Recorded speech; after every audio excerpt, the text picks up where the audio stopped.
네, 오늘 말씀 제목은요. 이해되지 않는 사건은 말씀 앞으로라고 하는 것은요. 네, 오늘 욥이 참 이 젊은이들에게 욥기 29장에서는 참 존경을 받잖아요. 젊은이들이 욥을 피할 정도로 그만큼 참 존경받던 자가 이제 젊은이들에게 고난 이후에 무시당하는 내용이 나와 있는데요. 이때 상대방을 탓하면 혈기밖에 나올 게 없고 자기 자신을 탓하면 우울함밖에 나올 것이 없습니다. 그런데 욥은 이것을 가지고 하나님께 나아가는 그렇기 때문에 저와 여러분들이 이해되지 않는 사건을 말씀 앞으로 가져가야 된다라는 것이겠죠. 1절에 보면요. 그러나 이제는 나보다 젊은 자들이 나를 비웃는구나. 그들의 아비들은 내가 보기에 내 양떼를 지키는 개 중에도 둘만하지 못한 자들이니라 라고 말해주고 있어요. 네, 그러나 이제는 이라고 이렇게 말해주고 있어요. 어제 말씀에는 그때는 이라고 하면서 과거를 회상했는데 지금은 욥이 내세울 것이 아무것도 없는 현재 고난 이후의 상황을 말해주고 있습니다. 욥은 과거에 누렸던 사회적 지위를 다 잃었고요. 이제는 조롱과 멸시를 받아요. 그래서 그것에 대한 내용이 나오는데 이 멸시하고 있는 사람들이 젊은이들이거든요. 그래서 여기 젊은 자들이 나를 비웃는구나. 이제 그들의 아비, 이 젊은이들의 아비를 욥은 알고 있는데 이 사람들은요, 욥이 생각하기에는 양떼 지키는 개 중에 들지 못할 만큼, 이렇게 참 이렇게 이 사람들이 천한 사람들임을 말해주고 있는 것이에요. 그러니까 그들의 자식들도 또 비천한 자들이라고 볼 수가 있겠죠.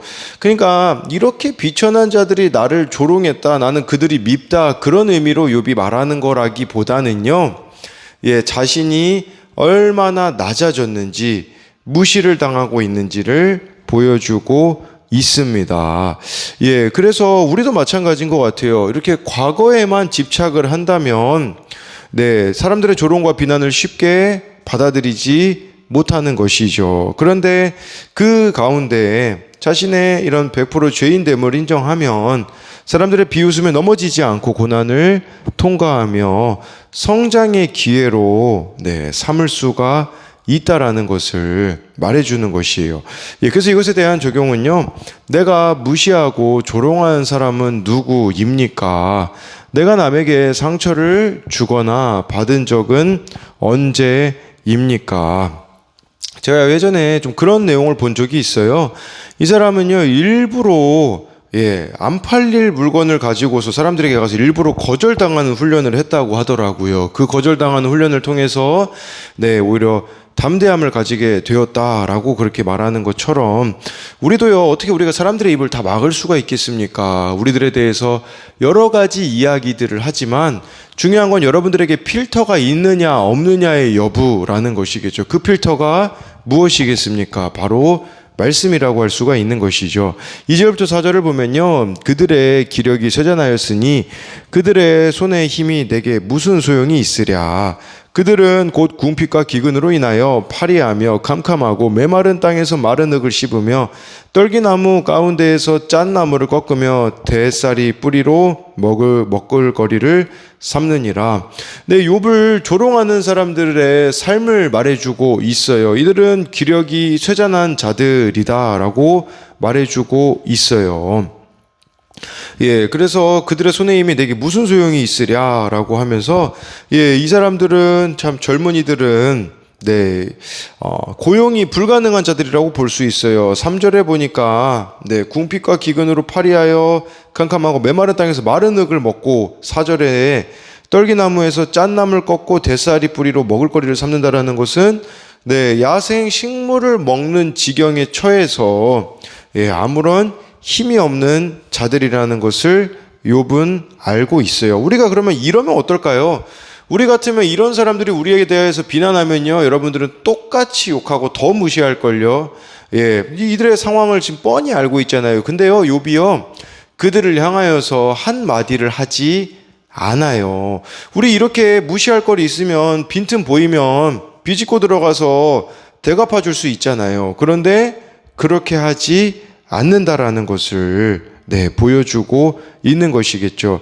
왜 그런지는 이따가 11절에 보면 나와 있거든요. 이게 하나님으로부터 온 거다라는 그런 생각을 가지고 있기 때문에요. 사람들에 대해서 반응하지 않는 이런 욥의 모습이 나와 있어요. 충분히 2절부터 4절은 무시할 수 있는데 내가 무시 안 한다. 그런 의미가 아니겠습니까? 그래서 이것에 대한 적용은요. 억울하다가 아니라 그럴 수 있다라고 해석해야 할 사건은 무엇입니까? 그래서 이 사람들에 대해서도 이들의 형편을 잘 알기 때문에 욥도 참 그럴 수 있다로 넘길 수 있는 부분들이 있는 것이에요. 5절부터 7절을 보면요. 무리가 그들에게 소리를 지르므로 도둑같이 사람들 가운데에서 쫓겨나서 침침한 골짜기와 흙구덩이와 바위굴에 살며 떨기나무 가운데서 부르짖으며 가시나무 아래에 모여 있느니라 라고 해서요. 그럴 수 있다라고 말할 수 있는 이유가 뭐냐면요. 지금 욥을 비난하고 있는, 놀리고 있는 이 젊은 사람들은요.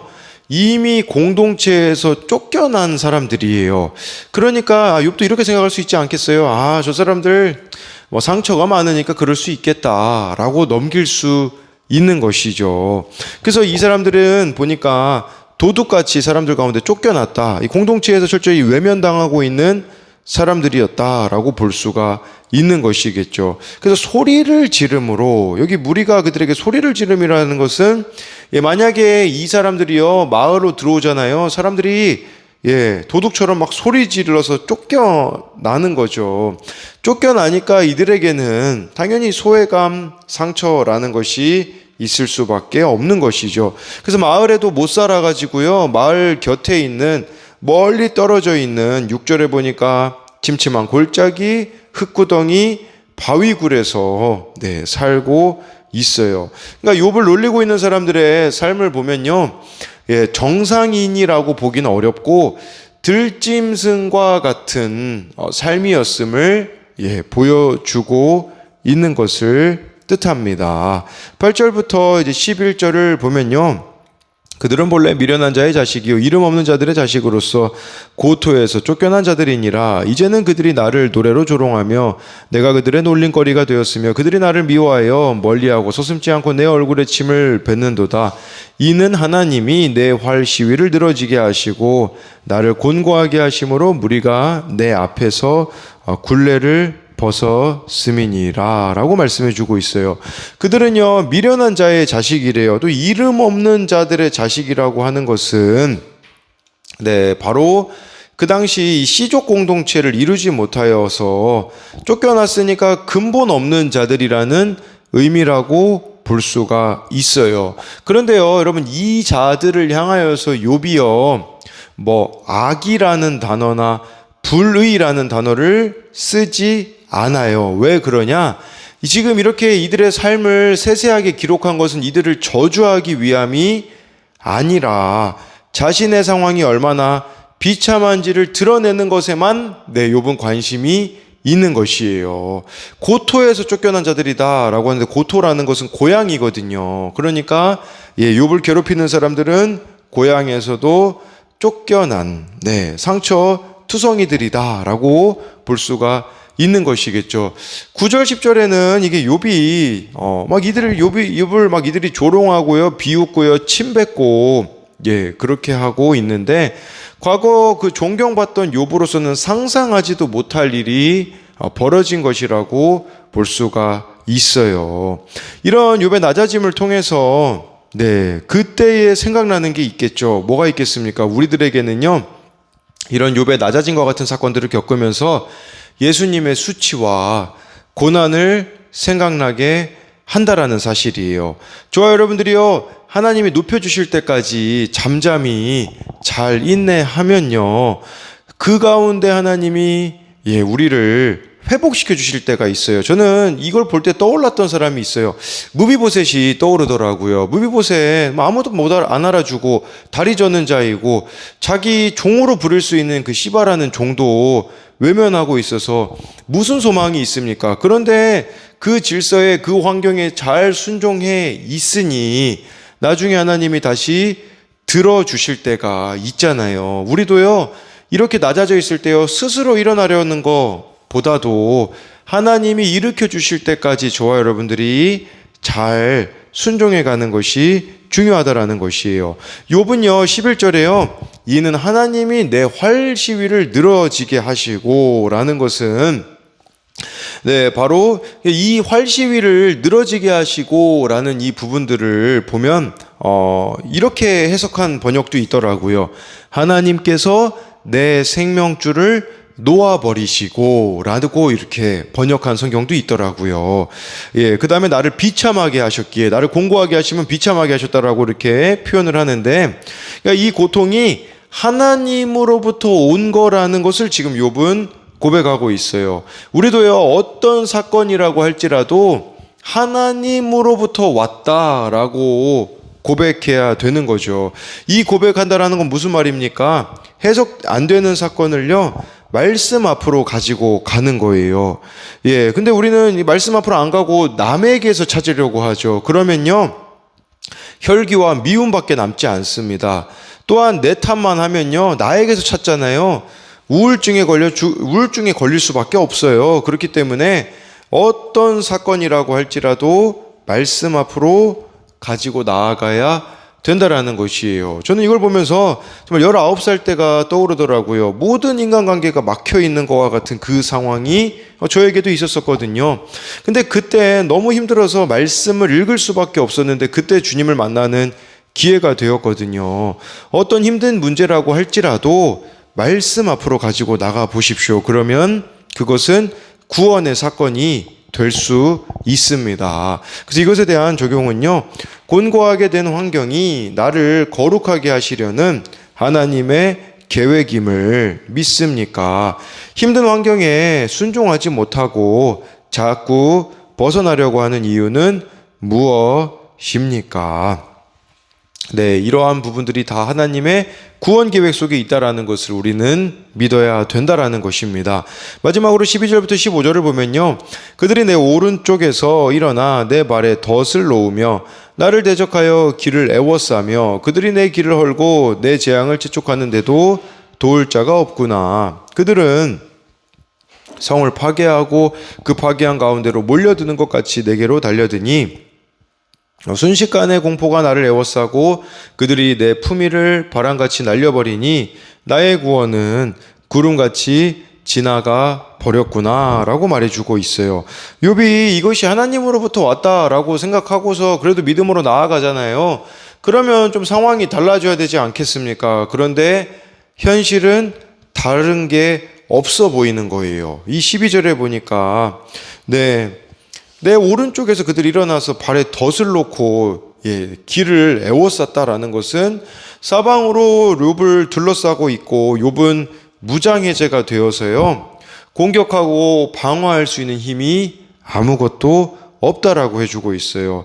더 슬픈 사실은요, 욥이 그렇게 잘 나갈 때는요, 복 받았을 때는 많은 사람들이 욥하고 함께 하려고 했잖아요. 13절에 보니까요, 그들이 내 길을 헐고 내 재앙을 재촉하는데 도울 자가 없대요.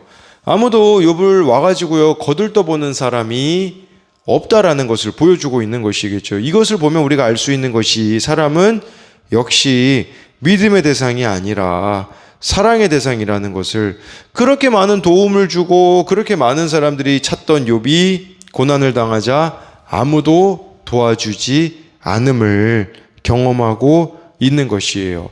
14절에요. 그들은 성을 파괴하고 그 파괴한 가운데로 몰려드는 것 같이 내게로 달려드니, 그러니까 마치 그 성을 빼앗을 것처럼 욥에게로 막 달려들어가지고 순식간에 이렇게 욥의 삶에 욥을 무너뜨리려고 난입하는 모습을 그려내고 있어요. 15절에는요. 순식간에 공포가 나를 애워쌌다고 말하고 있는 것이죠. 그러면서 품위를 바람같이 날려버리고 구원은 구름같이 지나가 버렸다라는 것은 욥의 사회적인 위상, 재산, 행복, 이 모든 것이 순식간에 사라졌다라고 말해주고 있는 것이에요. 이런 처지에 있는데 아까 말씀드렸듯이 아무도 도와주지 않는다고 하잖아요. 그러니까 욥이 베풀었던 것 중에 어느 것 하나도 욥에게 되돌아오지 않고 있는 것이잖아요. 그럼 이것이 뭘 말해주겠습니까?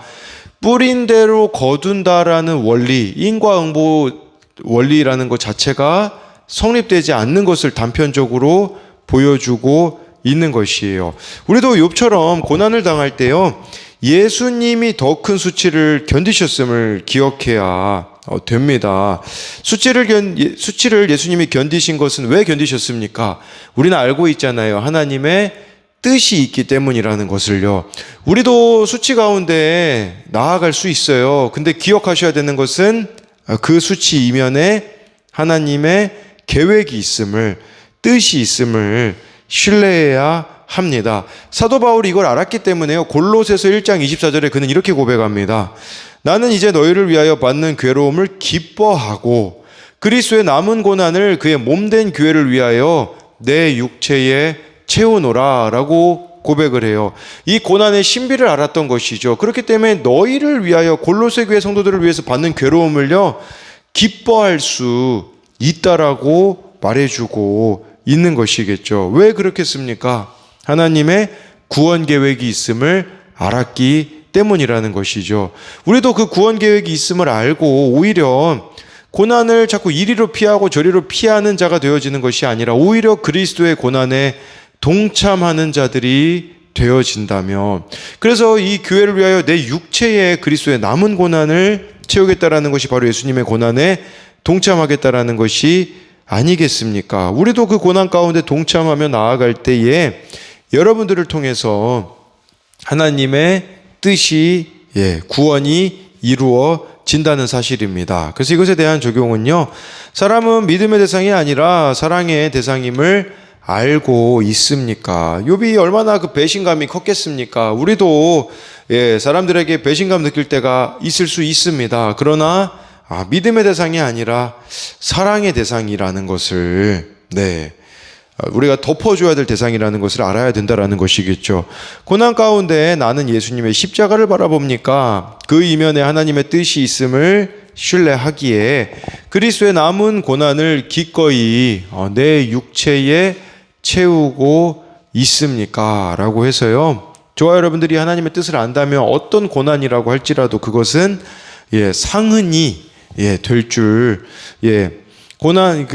상흔이 될 줄 믿습니다. 그렇기에 오늘 주신 이 말씀처럼 욥이 이렇게 관계들이 무너진 상황 속에서도 하나님께 이 문제를 가지고 가듯이 오늘 어떤 일이 있어도요, 정말 저와 여러분들 그 문제를 가지고 하나님께 나아가기를 소망합니다. 묵상 간증 5년마다 찾아오는 구원의 사건입니다. 30대 중반에 파킨슨병 진단을 받은 저는 점점 증세가 악화되더니 약 부작용까지 더해져 경제활동이 힘들어졌습니다. 그러자 공동체 지체들은 뇌 신부 자극술을 받기를 권했습니다. 이 수술을 받으면 뇌에 전기 자극을 주어 도파민 분비와 같은 효과가 일어나 5에서 10년 정도 증상을 지연시킬 수 있기 때문입니다. 수술 후 저의 증세는 호전되었습니다. 하지만 가슴에 장착한 자극 발생기에 배터리를 5년 주기로 교체해야 하는 수술이 너무 힘들었습니다. 이 수술을 받을 때는 전시 마취를 하고 양쪽 가슴을 칼로 도려내 근육과 근육 사이에 내장된 배터리를 교체해야 합니다. 그런데 이때 합병증이 발생하거나 수술 부위에 염증이 생겨 수술을 못 받거나 재수술하는 경우도 발생하기에 저는 마음을 졸여야 했습니다. 그런데 감사하게도 작년 5월 첫 배터리 교체 수술을 받은 후 지금은 일상생활에 복귀해 학원에서 아이들을 가르치며 건강하게 지내고 있습니다. 하지만 수술을 받아도 퇴행성 뇌질환은 여전하기에 조금 느린 제 모습은 학생들에게 늘 조롱거리가 되곤 합니다. 쌤 걷는 모습이 좀비 같아요. 쌤은 글씨 쓰는 것도 나무늘보 같아요. 예수님을 인격적으로 만나기 전에는 이런 말을 들을 때마다 주님을 원망하고 자기 연민에 빠지곤 했습니다. 하지만 믿음의 공동체에서 말씀으로 양육을 받고 교회 소그룹 리더로서 저와 같은 환우인 지체와 함께하다 보니 두려움이 담대함으로 바뀌었습니다. 또한 교회 수련회 때 대표로 간증한 뒤로는 불치병이라는 이 고난의 시작과 끝을 하나님이 주관하실 것임을 믿고 소망을 품게 되었습니다. 고난 중에도 욥은 자기를 조롱하는 이들을 미워하기보다 모든 것이 하나님의 뜻에 따라 일어난 일임을 믿습니다. 이처럼 저도 5년마다 수술받아야 하는 일을 구원의 사건이자 믿음을 재충전하는 기회로 여기며 잘 인내하겠습니다. 적용하기입니다. 5년마다 받아야 하는 배터리 교체 수술을 두려워하지 않고 담대히 받겠습니다. 저와 같은 환우들에게 큐티인을 선물하고 저의 삶을 간증하겠습니다. 네.